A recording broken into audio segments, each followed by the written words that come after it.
Hello, स्वागत आहे तुमचं एका नवीन ब्लॉगमध्ये।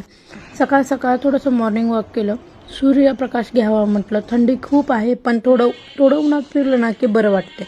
मग खाली आले, फ्रेश झाले आणि बघितलं तर ताईंनी पालकाचं रवा पीठ आणि दही मिक्स करून काहीतरी छोटेसे मिनी इडली बनवले होते। फक्त फ्राय करायचे होते, शॅलो फ्राय मस्त बनले होते, टेस्ट लागत होती ते महत्त्वाचं।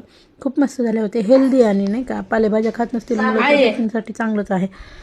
मग आमच्या आईंचं सकाळ सकाळ वेगळंच चालू होतं।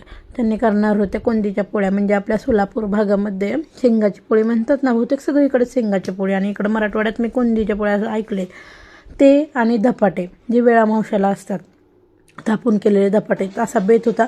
सगळं झाल्यानंतर हे किचन आवरल्याचं जे सुख आहे ना ते शब्दात नाही सांगता येत। इतकं स्वच्छ किचन बघून बरं वाटतं, कारण की रमणा बघून माझं डोकंच काम करत नाही।